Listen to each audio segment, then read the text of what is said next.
Hello दोस्तों, कैसे हो तुम लोग। नशेड़ियों के लिए फिर से एक विषय पर चर्चा करने के लिए आ गया हूँ, पूर्व धारणाएं। तो आज का जो विषय है उसका नाम है पूर्व धारणाएं।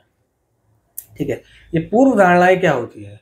तो नार्कोटिक समझ का कार्यक्रम कहता है कि देखो भाई, पूर्व धारणाएं हमारे कार्यक्रम में रिलैप्स की निशानियां हैं। यानी अगर आपको फिर से नशा करना है, दोबारा से नशा करना है, तो आपको पूर्व धारणाएं बना लेनी चाहिए। ठीक है। और अगर आपको रिकवरी में रहना है, नशा नहीं करना है, तो आप अवधारणाएं बनाइए। तो क्या है पूर्व धारणाएं और क्या है अवधारणाएं, इसके बारे में जानते हैं।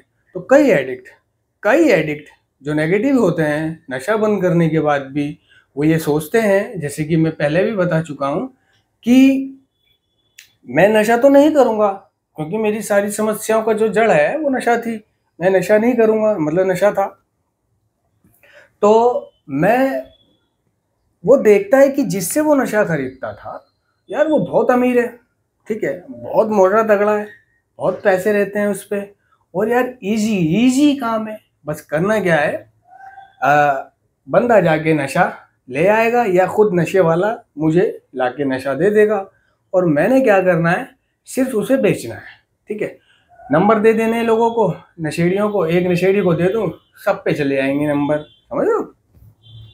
और वो कॉल करेंगे, भाई गाँव में यहाँ खड़ा हूँ, उसको वहाँ बुलाकर जहाँ आप खड़े हो गए उसको पीछ पकड़ा दोगे, क्योंकि आपने ऐसा किया है, आपने कॉल करी है ना। हेलो, हाँ भाई, मैं आपने आप अपना नाम नकली बता रखा था उसे, जिसको आप कॉल करते थे पीछ मांगने के लिए, नशा लेने के लिए। ज़्यादातर नशेड़ी ने अपने नाम, उसको पहचान नकली बता रखी होती है। ठीक है। अगर उसका नाम अनवर है तो वो अपना नाम असलम बता देगा। हेलो, हाँ महेश भाई, असलम बोल रहा हूँ। हाँ भाई, 5 पीस चाहिए। कहाँ हो? आ जाओ, मैं यहाँ मंदिर पे खड़ा हुआ हूँ, मंदिर के गेट के बराबर में आ जाइए। देखियो अंदर रास्ता जा रहा है ना, पतली गली में, हाँ वहाँ आ जाइए। ठीक है, हाँ, और देख के आइए जरा, संभल के, कोई देख ना रहा होगा। ठीक है भाई, अभी आ रहा हूँ। ठीक है। तो आप वहाँ गए, अपने नशा लिया, उसको पैसे दिए, छुट्टी। ठीक है। तो आप सोचते हो कि भाई मैं नशा बेच लूंगा। प्रॉब्लम काय में है? नशा करने में है।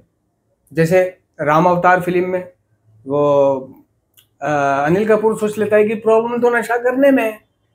ठीक है। नशे के अड्डे पे जाने में थोड़ी ना है, न ठेके की कुर्सी पर बैठकर और बातचीत करने में थोड़ी ना है प्रॉब्लम।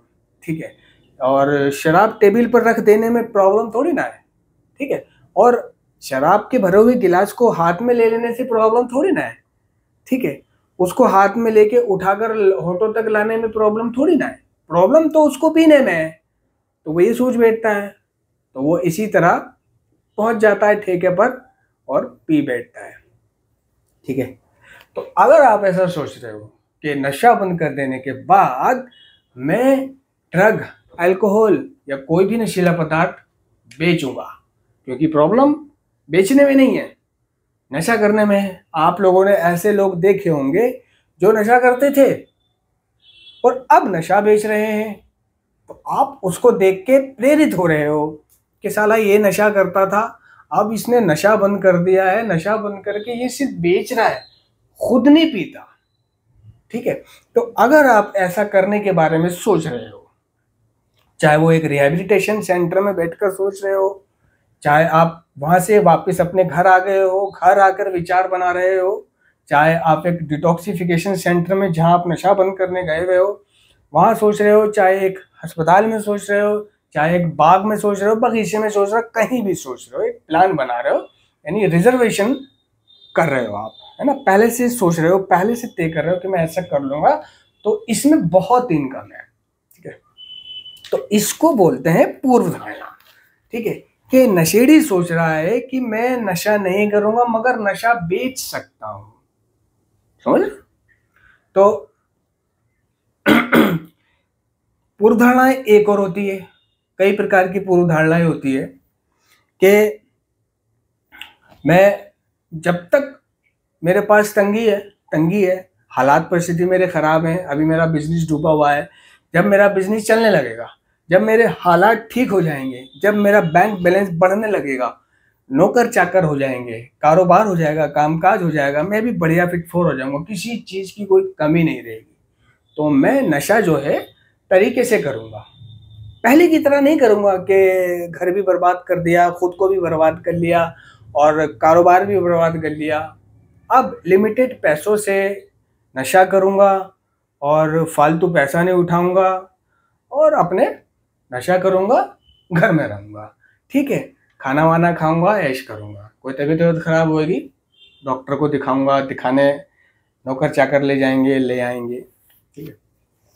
तो अगर वो ऐसा सोच रहा है कि जब तक मेरे हालात ख़राब हैं, जब तक मेरा बिजनेस वापस खड़ा नहीं हो जाता, जब तक वापस मेरे पास बैंक बैलेंस नहीं भर जाता, तब तक मैं नशा नहीं करूँगा, और जब ऐसा हो जाएगा तो मैं नशा कर लूँगा, इसमें कोई दिक्कत नहीं है। क्योंकि नशा करने की दिक्कत आती थी पैसा ना होने की मजबूरी में, कि पैसा ही नहीं है तो नशा तकलीफ देता था। अगर नशा करते रहो करते रहो करते रहो करते रहो तो नशा पता नहीं चलने देता है अपनी हानियों का। और जब उसे ना मिले, वो आज ना मिले, कल मिल गया, परसों मिल गया, नरसों नहीं मिला, ठीक है, तो ये टूट टूट के जो वो मिलता है तो पता चलता है कि नशा क्या कर सकता है, ठीक है। तो वो जानता है कि जब मेरे को नशा नहीं मिलता है तभी मेरे को प्रॉब्लम होती थी, अब तो मेरे पास बहुत सारे पैसे होंगे तो मैं नशे का इंतजाम रखूंगा, एक सुबह पीऊंगा, ठीक है, और जब तक वो उतरेगा शाम तक और मेरे को दोबारा प्रॉब्लम होनी शुरू होगी, नहीं हुई तो नहीं पीऊंगा, अगर हुई तो होगा मेरे पास पे पीस नशा पैक, पी लूंगा, ठीक है। और इस तरह मैं नशे के मजे भी लूंगा और ठीक भी रहूंगा और कोई दिक्कत भी नहीं आएगी। तो ये एक पूर्व धारणा है, अगर आप ऐसा सोच रहे हो। एक पूर्व धारणा और होती है, अगर आप सोच रहे हो कि भाई मैं जो है रिहैबिलिटेशन सेंटर से, डिटॉक्सिफिकेशन सेंटर से, या जहाँ से भी तुमने नशा छोड़ा है, जैसे भी छोड़ा है, ठीक है, तो मैं जो है सिर्फ 90 दिन ही मीटिंग करूँगा, ठीक है। जो मेरे को कूट कूट के बताया गया है 90 दिन 90 दिन 90 दिन 90 दिन, और 90 दिन के बाद फिर अपनी मनमानी करूँगा, ठीक है। मैं सिर्फ नशे के ऊपर शक्तिहीनता को स्वीकार करूंगा, बोले तो पहले कदम का आधा हिस्सा करूंगा, बाकी कोई कदम नहीं करूंगा, बाकी कोई कदम पे ना अमल करूंगा, ना वैसा करूंगा, ना मानूंगा। मैं सिर्फ नशा नहीं करूंगा और मीटिंग करूंगा और सिर्फ वहां बैठ के मोबाइल चलाऊंगा और फॉर्मेलिटी पूरी करूंगा, 90 दिन मीटिंग करके दिखाऊंगा लोगों को कि देखो हाँ मैंने करी है। तो मैं कोई कदम नहीं करूंगा, मैं कोई प्रार्थना नहीं करूंगा, मैं कोई प्रोग्राम नहीं करूंगा, मैं कन्वेंशन नहीं करूंगा, मैं 90 के बाद 91 वाली मीटिंग नहीं करूंगा, मैं सिर्फ पहले कदम का आधा हिस्सा ही करूंगा, नशे पर शक्तिहीनता स्वीकार करूंगा, ठीक है।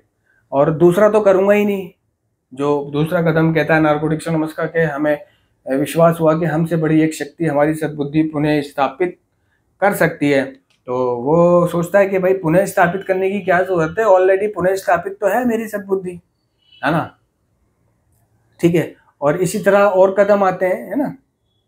तीसरा कदम आता है कि हमने ईश्वर से, अपने आप से और दूसरे किसी एक व्यक्ति से अपनी गलतियों का सही स्वरूप कबूल किया, हमने अपनी एक खोजपूर्ण और निडर नैतिक सूची बनाई, ठीक है। पांचवा कदम आता है, हमने ईश्वर से, अपने आप से और दूसरे किसी एक व्यक्ति से अपनी गलतियों का सही स्वरूप कबूल किया, ठीक है। हम पूर्ण रूप से तैयार थे कि ईश्वर हमारे इन सभी चारित्रिक दोषों को निकाल दे, हमने नम्रता से विनती की कि वे हमारी कमियों को निकाल दे। जहाँ भी संभव हुआ था हमने ऐसे व्यक्तियों की प्रत्येक क्षतिपूर्ति की, सिवाय जब ऐसा करने से उन्हें या दूसरों को नुकसान पहुंचे, ठीक है। हमने आत्म परीक्षण लेना जारी रखा और जहाँ हम गलत थे तुरंत कबूल किया। प्रार्थना और ध्यान के द्वारा हमने अपनी समझ के ईश्वर के साथ सचेत संपर्क बढ़ाना चाहा और अपने लिए केवल उसकी इच्छा का ज्ञान और उससे पूरा करने की शक्ति के लिए प्रार्थना की। इन कदमों के परिणाम स्वरूप आध्यात्मिक जागृति होने पर हमने यह संदेश एडिक्टों तक पहुंचाने और इन सिद्धांतों को अपने जीवन के हर कार्य में अमल करने की कोशिश की।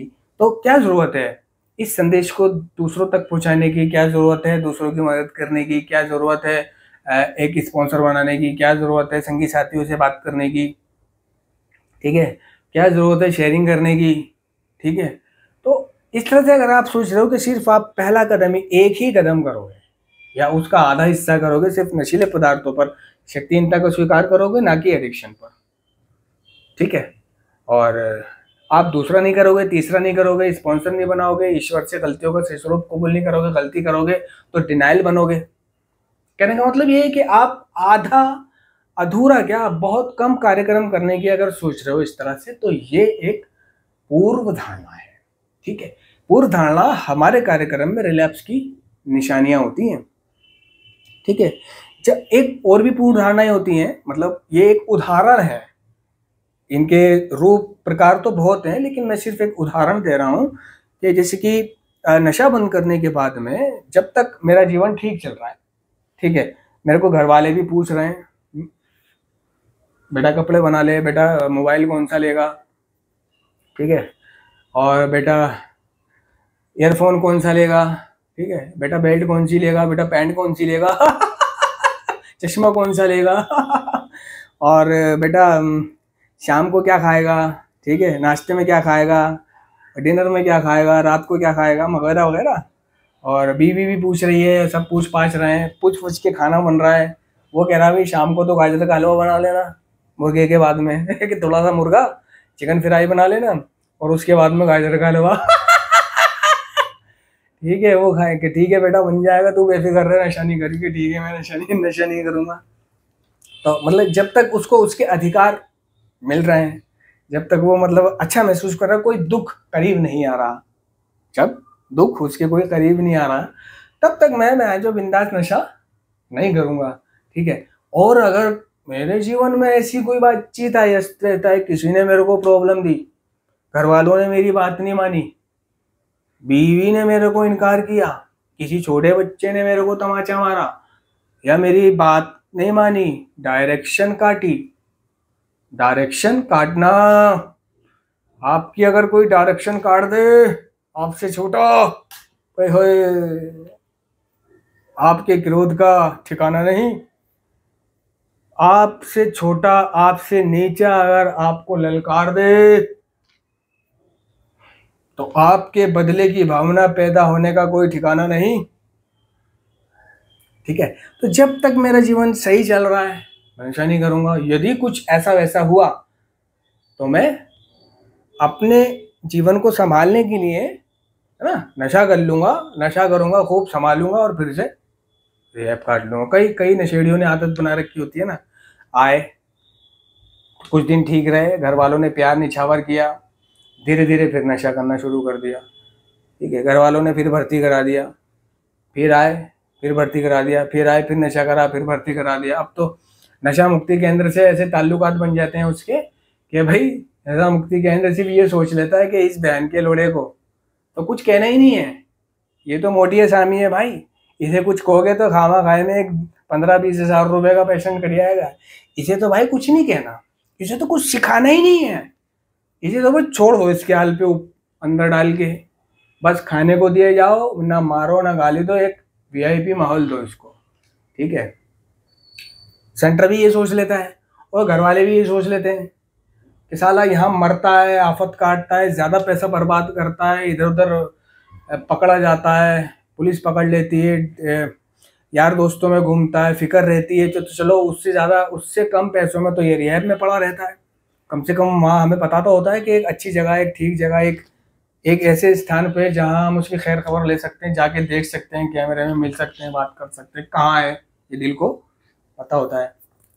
तो कईयों ने ऐसी आदत बना रखी होती है, तो ये आदत उनकी तब तक चलती है जब तक प्यार करने वाले हैं, जब तक पूछने वाली बीवी है, जब तक बिजनेस चल रहा है, काम चल रहा है, जब तक माँ बाप हैं प्यार करने वाले, तो ये आदत उसकी जब तक रंग लेती है।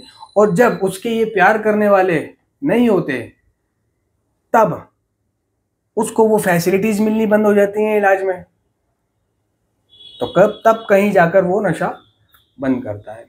कई हैं जो ऐसी शेयरिंग कर चुके हैं कि अगर मेरी माँ नहीं मरती, अगर मेरी माँ नहीं मरती तो मैं घंटा नशा नहीं छोड़ता, उसका ये कहना था, क्योंकि उसकी माँ उसे प्रोवाइड करा देती थी नशा, उसे पिटने नहीं देती थी, भाई बहनों को उसे कुछ कहने नहीं देती थी, बाप को मारने नहीं देती थी, पैसों की कमी नहीं होने देती थी।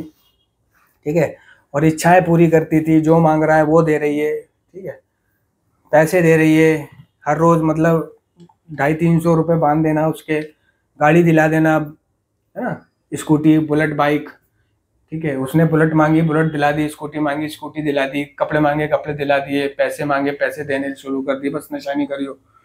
तो वो फिर भी नशा कर लेता था, और नशा करके फिर अपने किसी जानने वाले के रिहैब में चले जाता था। तो रिहैब में भी ऐसे जाता था जिस रिहैब में का डायरेक्टर उसी जैसा हो, जिससे उसका खुलापन हो, जिससे उसका खुलापन हो, जिससे वो तुम तड़ाक से भी बात कर सके, झिझके नहीं। ऐसे बंदे के पास जाता था। अब ऐसा बंदा जो उसका पहले यार रह चुका है या पहले से जानता था, तो वो भी उसे कुछ नहीं कहता, आज आप पड़ा रहे, खा ले, सुधर सुधर मत सुधर, ठीक है। फीस नहीं देता था, तो फीस के बदले में उतना वो उससे वर्क ले लेते थे, जैसे पिकअप पे ले जाना, राशन ले जाना, वगैरह वगैरह, बहुत से काम होते हैं। तो कई ऐसे सोच बैठते हैं। तो ये भी एक मतलब पूर्व धारणा है कि जब तक मेरा जीवन ठीक चल रहा है तो मैं नशा नहीं करूँगा, और जब ऐसा हो जाएगा तो मैं नशा कर लूँगा। अगर वो ऐसा सोच रहा है तो इसको पूर्व धारणा कहते हैं, समझ रहे हो ना। तो पूर्व धारणा मतलब कि मैं उन नशेबाजों से, जो मेरे पिछले यार दोस्त हैं, उनसे मिलूंगा, झूलूंगा, उनके पास बैठूंगा, उधर उन जगहों से भी गुजरूंगा, रास्ता नहीं बदलूंगा, दोस्त नहीं बदलूंगा, पर नशा भी नहीं करूंगा, और उनसे मिलूंगा भी। अगर तुम ऐसा सोच रहे हो एक डिटॉक्सिफिकेशन सेंटर में, एक नशा मुक्ति केंद्र में, एक हॉस्पिटल में, या घर आकर, या गांव में, जहां भी आप नशा छोड़ने गए हो, नशा छोड़ के आए हो, नशा छोड़ के बैठ कर के सोच रहे हो ऐसा कि उनसे मेरा ताल्लुकात है, वो मेरे खास हैं, या मेरा उनसे काम चलता है, या मेरे उनसे इनकम का एक सहारा है, तो मैं उनसे मिलूंगा, झूलूंगा। परेशानी तो नशा करने में है, तो मैं नशा नहीं करूंगा। ये परफेक्शन मान लेना अपने दिमाग में कि मैं नशेड़ियों से मिलूंगा क्योंकि उनसे मेरे कारोबार का ताल्लुक है। अगर मैं उनसे नहीं मिलूंगा तो मेरा कारोबार या मेरी जेब कैसे भरेगी। तो अगर वो ऐसा सोच रहा है कि मैं उन जगहों से भी रिश्ता रखूंगा, उन लोगों से भी रिश्ता रखूंगा जो मेरे साथ नशा करते थे, ठीक है, उठूंगा बैठूंगा भी, पर नशा नहीं करूंगा, तो ये एक पूर्व धारणा है। और पूर्व धारणा क्या है, हमारे कार्यक्रम में ये रिलैप्स की निशानी है। ऐसा नहीं हो सकता कि आप नशा छोड़ करके आए हो और नशेड़ियों से ताल्लुकात रखो, मिलो जुलो, वो तो आपके सामने नशा कर रहे हैं। अब आप मान बैठो, परफेक्शन लेकर तो बैठे हुई हो, पूर्व धारणा बनाई रखी है कि मैं नशा नहीं करूंगा, अनिल कपूर की तरह। प्रॉब्लम तो नशा करने में है। तो भाई ये आपकी गलतफहमी है कि आप नशा नहीं करोगे, समझ लो। अगर आपके सामने वो नशा कर रहे हैं तो आप नशा करने के लिए मजबूर हो जाओगे ऑटोमेटिक। ये है बीमारी, ठीक है। ये भी एक पूर्व धारणा है, ठीक है। और ऐसे उदाहरण बहुत है मेरे पास। मेरा खुद का भी उदाहरण ऐसा है कि एक बंदा मेरे पास बैठा हुआ मिला, मैं जा रहा था, वो खड़ा हुआ, भाई बहुत दिनों में मुलाकात हुई, और ये वो सिगरेट बनाने लगा। उस वक्त मेरे को 2-3 साल ही क्लीन हुआ था। अब सिगरेट बना के वो पीने लगा। भाई आप तो पियोगे नहीं ना? मैंने कहा मैं क्यों पीऊँगा? अरे भाई आप तो पियोगे नहीं।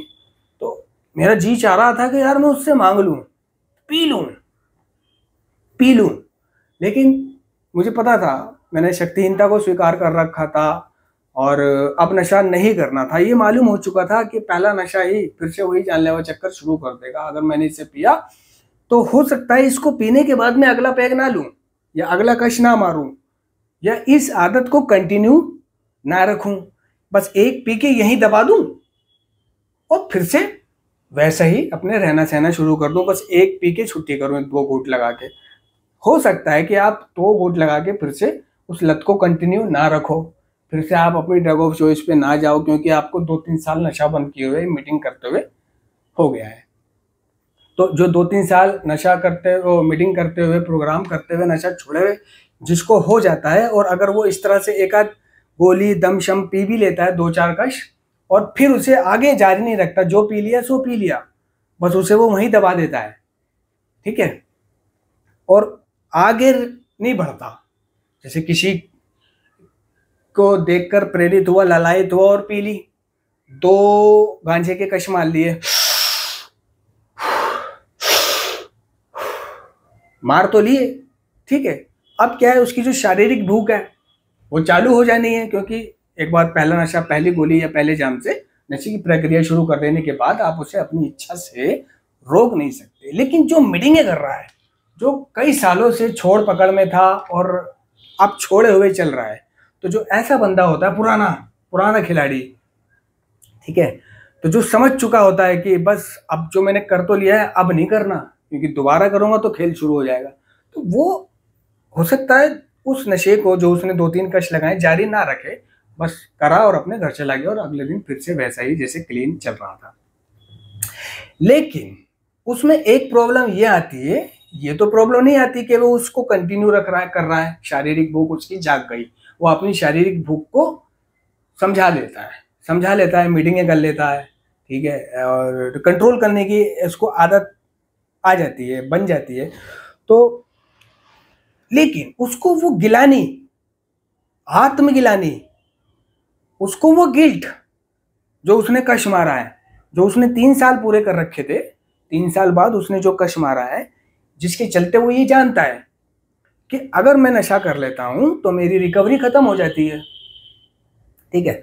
अब उसके दिल ही दिल में तो उसकी रिकवरी खत्म हो गई, मतलब जो उसके 3 साल नशा छोड़े हुए थे, तो 3 साल का उसने टोकन लिया था, या 3 साल का जो उसने ढोलक बजाया था, अब जमाना तो ये जानता है कि इसको 3 साल हो चुके हैं, 4था साल शुरू है, लेकिन वो अपने दिल में ये जानता है कि मेरे को 3 साल जो थे वो तो खत्म हो गए, मेरा तो अब 1 से शुरू है, 0 से गिनती शुरू है, ठीक है। जब उसका 4था साल आता है तो लोग कहते हैं हाँ भाई तेरा 4था बर्थडे आने वाला है, क्या कर रहा है, लेकिन उसकी नजरों में तो वो बर्थडे ही नहीं होता।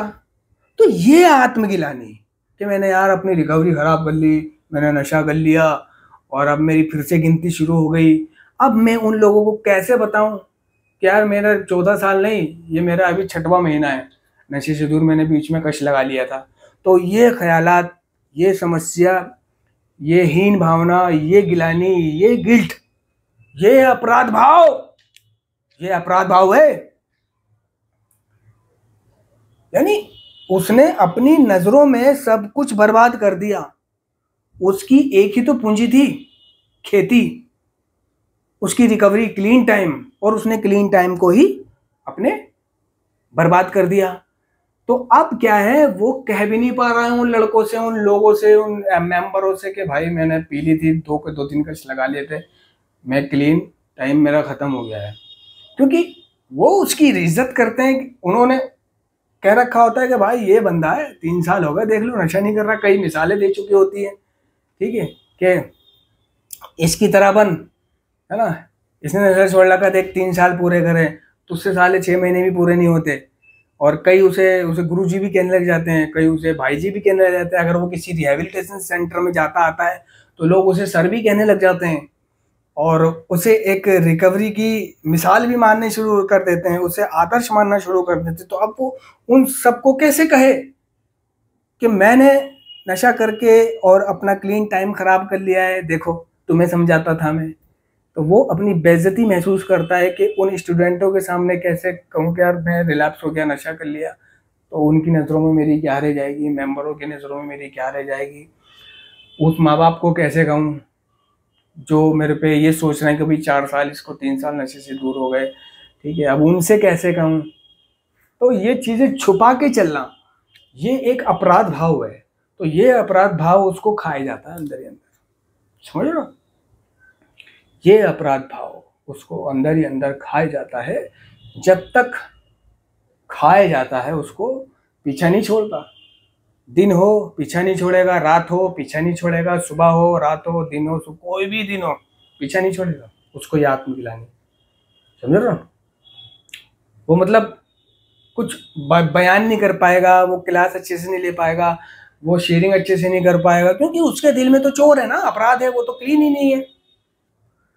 तो भैया अगर उसे इस अपराध भाव से निकलना है तो इसका एक ही रास्ता है, एक ही रास्ता है कि किसी समझदार व्यक्ति से, अपने स्पॉन्सर से उसके बारे में शेयर कर, अपने स्पॉन्सर से उसके बारे में शेयर कर, 1 to 1 कर, क्योंकि तू पब्लिकली नहीं बताना चाहता, मीटिंगों में नहीं बताना चाहता, तो प्राइवेटली बता। यानी पब्लिकली नहीं बता सकता तो प्राइवेटली बता, पब्लिकली शेयर नहीं कर सकता तो प्राइवेटली शेयर कर स्पॉन्सर से, और जैसा स्पॉन्सर कहे वैसा कर ले। हो सकता है तुझे लोगों को ये बताने की जरूरत ही ना पड़े कि तूने नशा करा था, और तेरा अपराध भाव भी खत्म हो जाए जो तेरे अंदर चल रहा था। और हो सकता है कि जो तुझे लग रहा था कि तेरा क्लीन टाइम 3 साल खत्म हो गए ये 2 कश लगाकर, और वो गिलानी तुझे जीने नहीं दे रही थी, हो सकता है स्पॉन्सर से बात कर कर या किसी संगी साथी सुलझे हुए व्यक्ति से बात कर कर, जिसको तू बता सकता है, शेयर कर सकता है, तेरा क्लीन टाइम भी वापस आ जाए। ऐसा भी होता है, क्योंकि वो कहेगा तुझसे कि तूने जब इसको पिया तो क्या सोच के पिया, तो तू कहेगा कि मैंने जो है इसलिए पिया कि भाई मेरे को भूख नहीं लग रही थी, तो मुझे लगा कि भाई अगर मैं थोड़ा सा गांजा पी लेता हूँ तो मुझे भूख लग जाएगी, तो मैं थोड़ी सी रोटी खा लूँगा। उसने पूछा तूने वो नशा करने के बाद दोबारा उसको जारी रखा, दोबारा पिया, तो आप कहोगे कि नहीं मैंने उसको दोबारा नहीं करा। ठीक है, अच्छा क्या तुझे वो 2 कश मारने के बाद पछतावा हुआ, गिलानी हुई, अफसोस हुआ, गिल्ट आए, अपराध महसूस हुआ?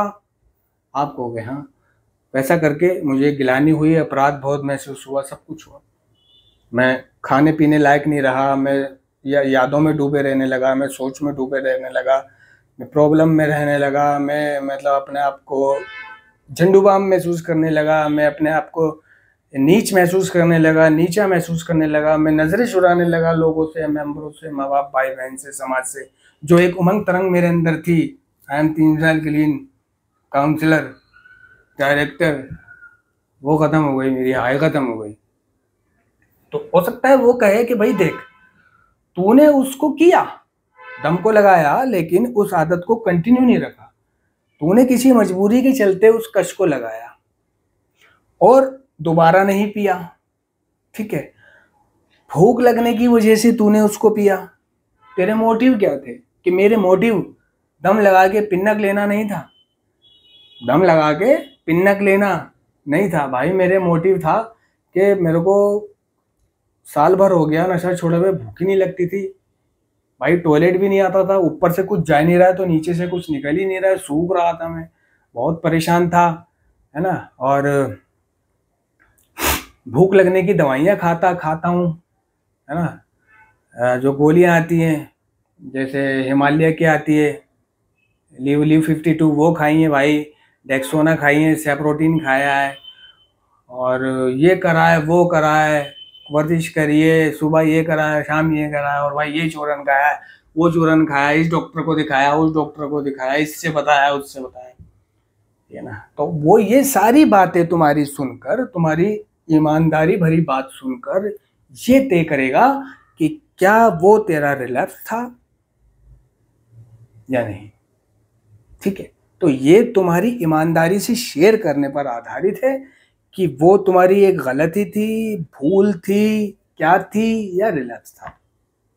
तो वो अगर बताएगा कि वो तेरा रिलैप्स नहीं है, ठीक है, तूने भूख लगने की वजह से, जिंदगी से परेशान आने की वजह से डॉक्टरों में पैसा फूंक चुका था, हॉस्पिटलों के चक्कर लगा चुका था, चूरन खा चुका था, दवाइयाँ खा रहा था, परहेज कर रहा था, ये कर रहा था, वो कर रहा था, इन सारी चीज़ों के चलते तूने इसको दम लगाते देख सोच लिया कि यार दम लगाने से भूख लगती है, तो ये 2 दम लगा लूँ, मुझे भूख लगेगी।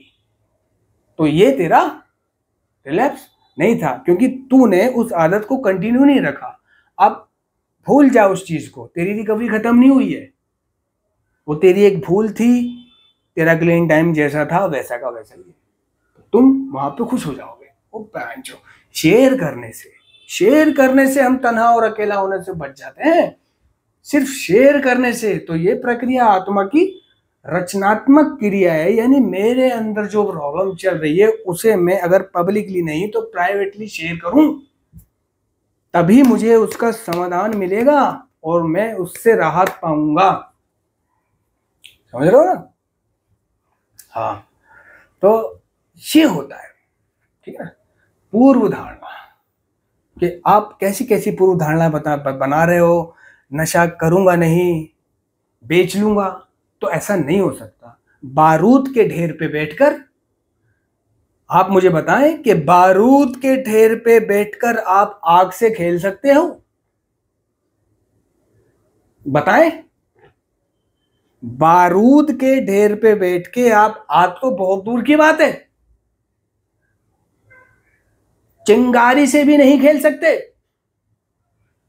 चिंगारी जो इतनी सी होती है, जैसे सिगरेट पीने का लाइटर जो होता है उसमें कितनी सी चिंगारी निकलती है। गैस जलाने का जो लाइटर होता है ना, गैस चूल्हा, उसमें कितनी सी चिंगारी होती है। सिर्फ वो एक इतनी सी चिंगारी जो हल्की सी दिखाई दी हमारी नजरों को, चटाक से गायब हो गई, आपको फूंक सकती है। तो बारूद के ढेर पे बैठकर अगर आप आग या चिंगारी से खेलने की सोच रहे हो, तो ये आपका चुतियापा है। चुतियापा।